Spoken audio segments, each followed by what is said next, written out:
율법을 붙들려는 것이 얼마나 어리석은지 이제 지난 1절에서 14절까지는 예수님의 십자가와 관련시켜서 설명했습니다. 너희 눈에 우리 예수님의 십자가가 밝히 보이는데 누가 너희들 깨닫냐. 우리 예수님께서 십자가에서 그렇게 고통당하시고 모든 저주를 받으신 것은 결국은 율법의 요구를 다 만족시키기 위해서 그랬다. 그래서 내가 그리스도와 함께 십자가에 못 박혔나니 그 십자가에서의 예수님이 당하신 모든 것들은 나도 그 안에서 함께 그걸 다 당했다. 그래서 더 이상 이제 율법의 요구 앞에 우리는 있지 않는다. 그걸 이제 앞부분에 이야기했습니다. 그리고 이제 오늘 또 계속 이어서 아브라함의 약속, 유업, 이것은 은혜로 받는 거지 율법으로 받는 게 아니다. 오늘 우리가 받는 이 유업은, 이 축복은 뭐냐면 아브라함의 축복인데 이것은 율법과 상관없이 약속된 것이라서 은혜로 받는 것이다. 그래서 이제 다시 율법에 대해서 뭐가 잘못되어 있는가, 율법을 붙들려는 자들이 그에 대해서 설명합니다. 율법이 뭐냐 이렇게 이야기하죠.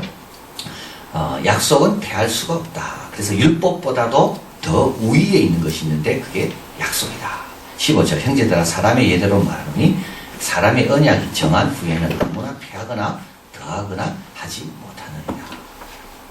이 약속들은 아브라함과 그 자손에게 말씀하신 것인데 여럿을 가리켜 자손들이라 하지 아니하고 오직 하나를 가리켜 내 자손이라 하셨으니 곧 그리스도라. 이 말은 네 자손으로 인하여 천하 만국이 복을 얻는다.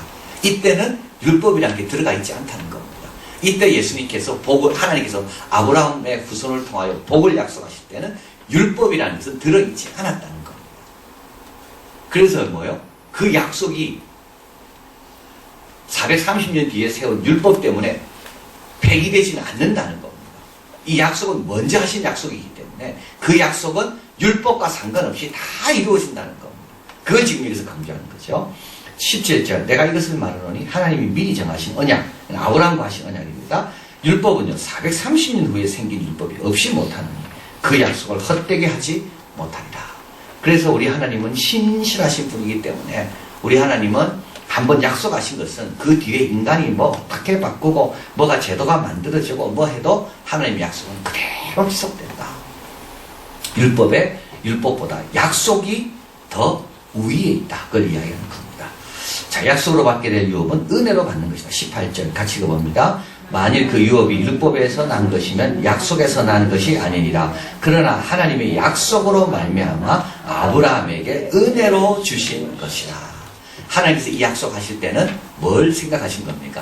이거는 아브라함의 후손이면 내가 은혜하고 은혜로 주시겠다라고 이 유업이라는 것은 하나님의 자녀의 상속을 다 약속하신 거예요. 이거는 은혜로 주실 것을 약속했지. 아브라함에게 네 자손, 네 후손을 통하여 온 천하 만민이 복을 받는다 하면서 그러나 430년 뒤에 율법이 생길 건데 그 율법을 지키는 자만 그런 말 하지 않았다는 거예요.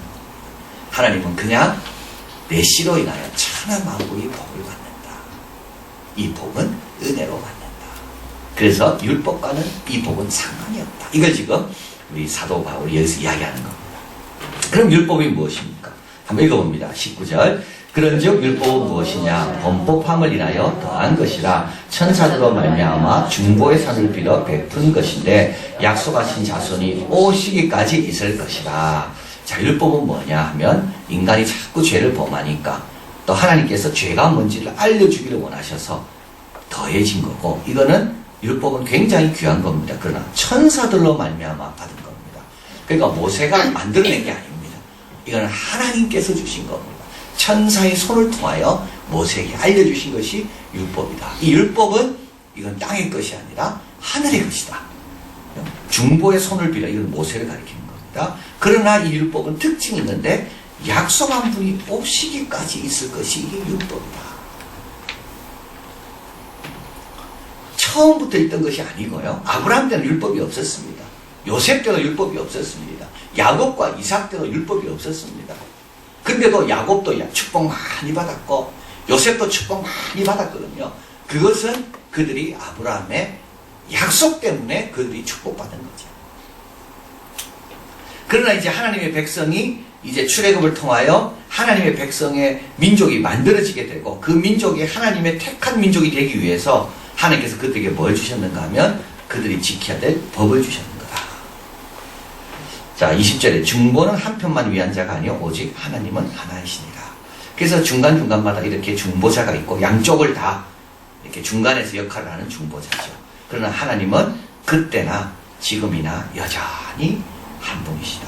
율법을 주신 분도 하나님, 그 전에 아브라함에게 약속하신 분도 하나님, 그 율법의 요구를 다 이루시고 그 약속을 예수님을 통하여 허락하시고 이루시는 하나님, 그분은 한 분이시고, 중보자는요 계속 나오는 거죠. 다윗도 있고 모세도 있고 제사장도 있고 선지자들도 있고, 그러나 하나님은 한 분이시다. 그래서요 그분이 다 주관해서 역사를 이끌어 가신다, 이 뜻입니다. 21절, 그러면 율법이 하나님의 약속을 거스리느냐? 결코 그럴 수 없느냐? 만일 능히 살게 하는 율법을 주셨다면 의가 반드시 율법으로 말미암았으리라. 22절, 그러나 성경, 여기서 말하는 성경은 신구약을 가리키는 게 아니고 율법을 가리키는 겁니다. 율법이 모든 것을 죄 아래 가두었으니 이는 예수 그리스도를 믿음으로 말미암는 약속을 믿는 자들에게 주려 합니다. 율법은 약속을 피하는 것이 아니라 약속을 기대하고 바라보는, 우리 하나님의 신실함을 바라보는, 율법은 오히려 이렇게 내가 자격 없구나, 나 같은 자격 없는 사람에게도 하나님은 이 약속을 지키시는구나, 하나님의 은혜를 깨닫게 하고 바라보게 하는 것이 뭐라고요? 이게 율법이라는 겁니다. 자, 그 다음에 24, 25절 사도 바울은 아주 뛰어난 표현을 지금 하고 있습니다. 같이 읽어봅니다. 이같이 율법이 우리를 그리스도에게로 인도하는 몽학 선생이 되어 우리로 하여금 믿음으로 말미암아 의롭다 함을 얻게 하려 합니다. 믿음이 온 후로는 우리가 몽학 선생 아래 있지 아니하다. 몽학 선생은 이제 가정교사를 이야기하는 겁니다. 학교 가기 전까지 집에서 가장 기본적인 걸 가르쳐주는, 주로 이 당시는 누가 했냐면 노예들이 했고요. 로마 시대 때는 주로 누가 했냐면 헬라 여성들이 했습니다. 헬라 여성들이 똑똑했기, 그래서 헬라 여성들이 헬라어도 가르치고, 그래서 로마 귀족집에 가보면 항상 여성 가정부가 있었는데 이 여성 가정부는 주로 헬라 출신이 많았어요. 그들이 이제 로마 귀족을 가르치는 거예요. 그리고 난 다음에 로마 귀족의 아이가 자란 다음에 어떻게 됩니까? 이제 정식 학교를 가게 돼요. 뭐 고맙겠죠, 가르쳐줘서. 그러나 몽학 선생보다 훨씬 뛰어난 그런 경지에 이르게 됩니다. 우리 영화에 보면 이렇게 교관 학교에 가잖아요. 교관 학교 가면 이제 장교가 되려고 하면 이렇게 이제 훈련을 받게 되는, 뭐 교관들이 있습니다. 뭐 중사 또는 뭐 하사, 처음에는 막 얼마나 세게 굴리는지. 그러나 이제는 소위로 딱 인간하면 어떻게 됩니까? 완전히 바뀌어요. 그 사람들이 인사하잖아요. 이제 써 이름 붙이면서 그 사람들이 소위님 딱 이렇게 하잖아요. 그 앞에 있는 그 훈련소 교관이 뭐라고요? 몽학 선생입니다. 우리는 이제는 뭐가 됐습니까? 우리는 이제 몽학 선생 아래 있지 않고 이제는 하나님의 그런 아들로서 그 신분을 딱 갖고 있는 거예요. 다시 돌아가지 않는다. 그 얼마나 그 복이 흉하겠어요. 다시 가가지고 교관, 중사, 하사 이런 사람 앞에 장교가 쩔쩔매고 또 다시 인사하고 또 명령을 들어요. 그는 장교 전체의 명예를 다 실추시키는 겁니다. 그러니까 훈련소 있을 때는 그렇게 해야 되지만 일단 임관하고 나면요, 과거로 돌아가면 안 돼요. 그때는 장교의 어떤 위신을 갖고 장교답게 살아야 됩니다. 이게 율법이 그런 겁니다. 우리가 은혜를 받기 전까지는, 예수 그리스도가 오기 전까지는 그 은혜를 깨닫게 하기 위해서 하나님 우리를 잠시 어디에 두셨는가 하면 율법 아래 두신 겁니다. 그러나 이제 은혜를 깨닫고 이제 주님을 만났고 이제 믿음으로 삽니다. 그러면 어떻게 돼요? 다시 그게 돌아가면 안 되는 거예요. 자, 그래서 26절 너희가 다 믿음으로 말미암아 그리스도 예수 안에서 하나님의 아들이 되었다. 그러니까 더 이상 어떻게 됩니까? 몽학 선생 아래 있지 않고 하나님의 아들다운 모습으로 살아가야 된다. 누구든지 그리스도와 합하여 세례를 받은 자는 그리스도로 옷 입었느니라. 이 옷이라는 말은 새로운 신분을 뜻합니다. 돌아온 탕자가 돌아왔잖아요. 그때는 막 거지 같은 옷을 입었습니다. 근데 아버지가 겉옷을 입혀줍니다. 그 옷 입고도 거지처럼 살면 안 되는 거죠. 아버지가 입혀진 그 권세의 아들의 자기 옷을 입고도 하인처럼 살면 안 되는 거죠. 반지도 끼고 겉옷도 입고 신발도 신었습니다. 그럼 이제는 어떻게 됩니까? 이제는 아버지가 나를 받아준 줄을 확신하고 이제는 아들답게 살아야 되는 거예요. 여기 옷을 입었다는 말이 바로 그 뜻입니다. 우리의 수치와 부족을 다 감추는 그런 옷을 우리 하나님께서 딱 입혀주신 겁니다. 근데 다시 돌아가요. 다시 돌아가. 그건 아니라는 거죠. 너희는 유대인이나 헬란이나 종이나 자유자나 남자나 여자 없이 다 그리스도 안에서 하나이니라. 새로운 종자가 된 겁니다. 율법의 요구를 주님 안에서 다 완성한 새로운 국민, 새로운 민족이 만들어진 겁니다. 이게 성도고 그리스도이니까 완전히 다른 거죠. 그래서 우리 지난주 설교 말씀드린 것처럼 새로운 대세에 우리가 올라탄 겁니다. 그러니까 다 죽음으로 가는 그 대세에 있다가 주님께서 우리를 부르시고 새로운 길로 우리를 안내하셔서 그 지금 열려져 있는 그 새롭고 산 길로 우리는 딱 들어선 사람이 된 겁니다. 그 뭡니까? 거기에 맞춰 살아야 돼요. 자, 그래서 과거로 돌아가지 말고 이제 새로운 신분, 새로운 시대에 맞는 모습으로 살아가라. 이제 이것이 결론입니다. 그러면 이제 요약을 해보면 율법은 뭡니까? 1번 주어진 기간 동안 하나님 백성이 주어진 계명입니다.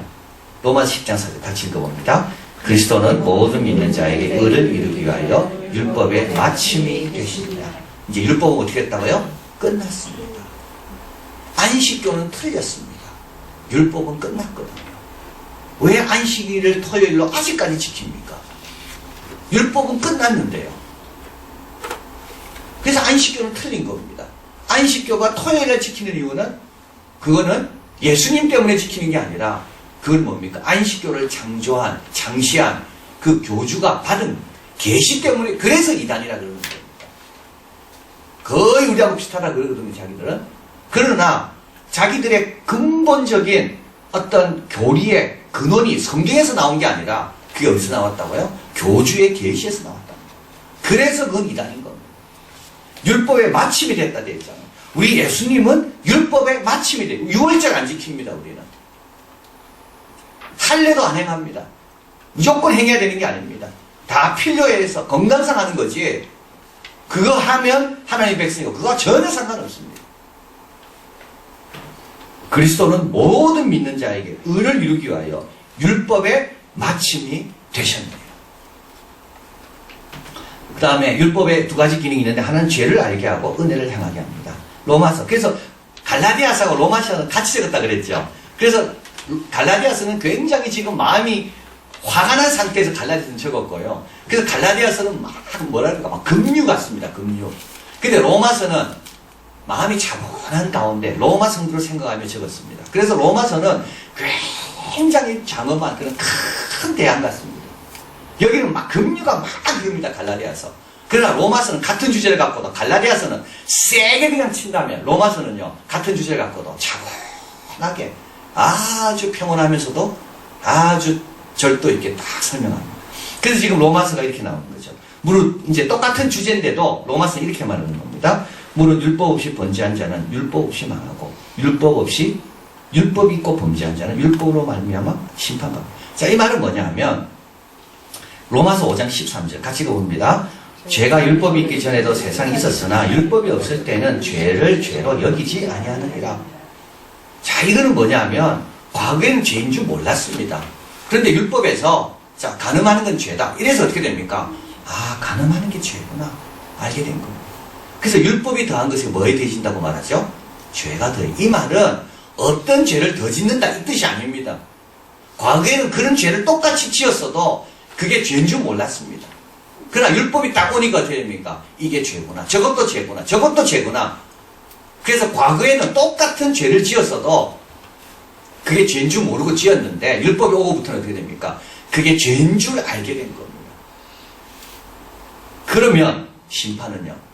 율법 있는 사람은 율법으로 심판받고 율법 없는 사람은 그런 행동을 했기 때문에 율법 없이 심판받고 양심의 가책이 있는 사람은 뭔가 들은 사람 아니겠어요? 그런 사람은 그걸로 심판받고 양심의 가책이 없습니다. 근데 똑같은 잘못을 정했습니다.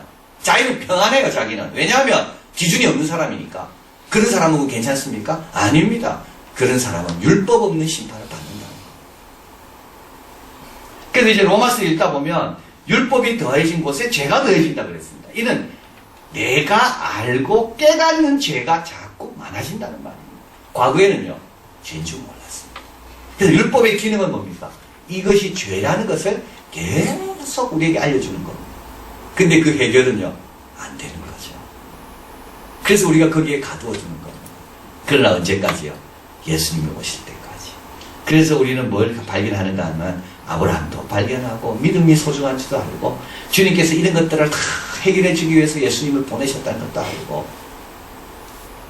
자, 그래서 이런 좀 때가 있어야지 뭐가 좀 준비가 있고 뭐가 좀 아픔이 있고 뭐가 좀 연결해야지 그 다음에 어떻게 됩니까?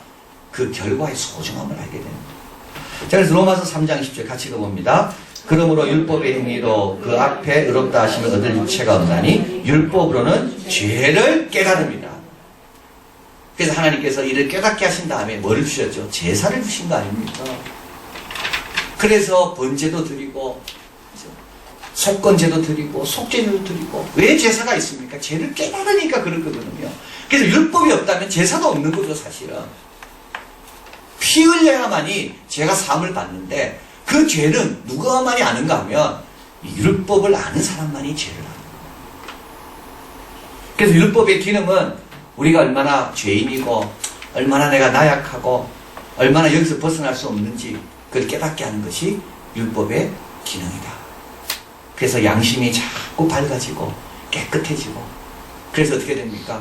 오라, 나는 공부한 사람입니다. 그것이 율법의 기능입니다. 자, 세 번째, 율법이 뭐냐 얘기하죠. 율법은 주어진 기간 동안 하나님 백성에게 주어진 계명이고 율법은 뭡니까? 죄를 알게 하고 은혜를 향하게 하는 것이 그게 몽학성생처럼 그것이 율법이고, 그리고 이제 세 번째, 율법은 뭡니까? 우리의 성화를 위해서 필요한 것이 또 율법입니다. 구원을 위해서는 율법이 안 되고요. 성화를 위해서. 약속과 유업은 자녀이기 때문에 받는 거지 내가 율법을 잘 지켜서 받는 건 아닙니다. 이삭이 어떻게 받았겠어요? 야곱이 어떻게 받고 요셉이 어떻게 받았습니까? 율법이 없었는데요. 율법은 훨씬 그 뒤에 생겨졌는데 어떻게 이삭이 축복을 받고 야곱이 축복을 받을까요? 그거는 율법으로 받은 게 아니라 그건 은혜와 약속으로 받은 거예요. 그러나 그 은혜와 약속으로 구원받은 사람이 어떻게 살아야 됩니까? 하나님의 계명에 따라 살아야 됩니다. 우상 숭배하지 말아야 되고 남의 것 탐내지 말아야 되고 살인하지 말아야 되고 거짓 증거하지 말아야 되고. 자, 그래서 우리 예수님은 율법을 폐하러 오지 않았고요, 율법을 완성하기 위해 오셨다. 왜냐하면 한 하나님이 주신 것이기 때문입니다.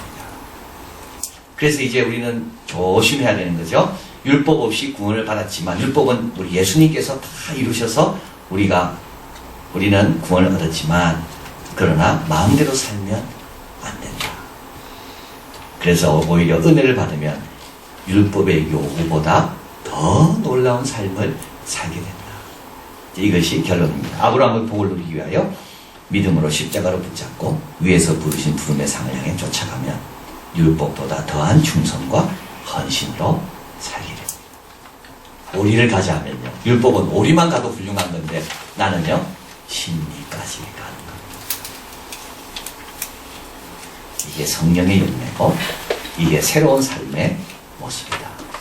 그러나 이건 중요한 것은 율법의 요구를 넘어서는 것이 율법의 요구보다 부족한 겁니다. 원수까지 살아가는 겁니다.